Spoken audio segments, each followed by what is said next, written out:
sans le son. La prochaine fois, on le bruitera à la bouche. Bonjour Christophe Dansette. Bonjour Damien. Le FMI, tout d'abord, alerte sur une inflation qui s'installe. Une inflation qui, au niveau mondial, devrait rester à 7% cette année, selon les prévisions de ce FMI, avant de redescendre sous les 5% en 2024. Ça reste important et très loin des objectifs qui sont fixés par les banques centrales et qui visent 2%. Pour la France, les prix devraient rester en hausse de 5% cette année, avant une baisse plus importante l'année prochaine. Le problème, c'est que ces banques centrales, elles ont fortement augmenté leur taux ces derniers mois et elles semblent arriver au bout du processus. Et si l'inflation résiste, la croissance, elle, marque le pas. L'institution de Washington révise même légèrement à la baisse ses prévisions, avec une progression de 2,8% seulement de l'économie mondiale. C'est 0,1% de moins, voilà, je vous l'ai barré, que lors de la précédente prévision. Et elle devrait rester autour de 3% dans les 5 années à venir. Ce serait la croissance la plus faible depuis 1990, donc depuis 33 ans. L'Allemagne et le Royaume-Uni pourraient, elles, terminer l'année, vous le voyez, en récession. Le FMI voit aussi des signes d'inquiétude d'une crise plus importante, avec notamment la situation des banques, après les faillites coup sur coup de plusieurs établissements bancaires aux États-Unis et le rachat in extremis ici, plus proche de nous, en Suisse, du Crédit Suisse par UBS. Écoutez l'analyse du chef économiste du FMI, Pierre-Olivier Gourinchas. Il y a un certain nombre de vulnérabilités. Il faut être très vigilant à l'avenir afin d'essayer de s'assurer que les endroits qui apparaissent faibles soient renforcés ou soutenus et de prendre des mesures pour réduire ces vulnérabilités.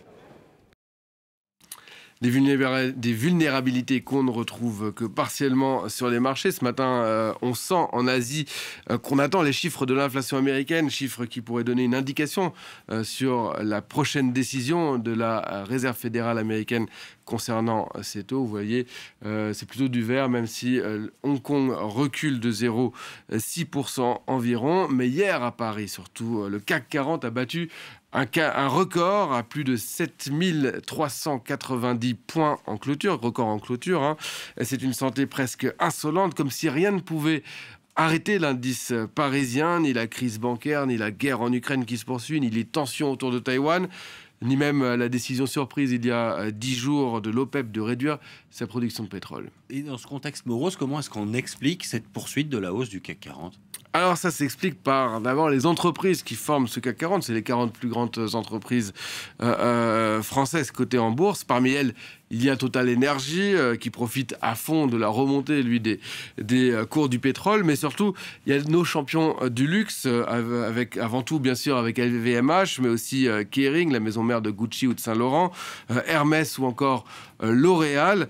À eux 4, ils pèsent pour près de 40% du CAC 40. On va le voir en chiffres. 900 milliards d'euros, c'est presque un tiers du PIB de la France. 4 fleurons qui semblent insensibles à l'inflation et qui vont chercher la croissance toujours là où elle se trouve. D'ailleurs, ce n'est pas un hasard si aujourd'hui, l'homme le plus riche du monde, c'est toujours Bernard Arnault, le patron de LVMH, et la femme la plus riche du monde, eh bien, c'est Françoise Bettencourt-Meyers, vice-présidente de L'Oréal.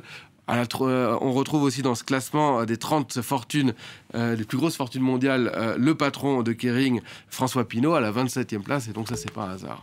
Voilà, ces valeurs du luxe françaises donc en bonne forme. C'est pas le cas d'une marque emblématique américaine qui, elle, est plutôt populaire.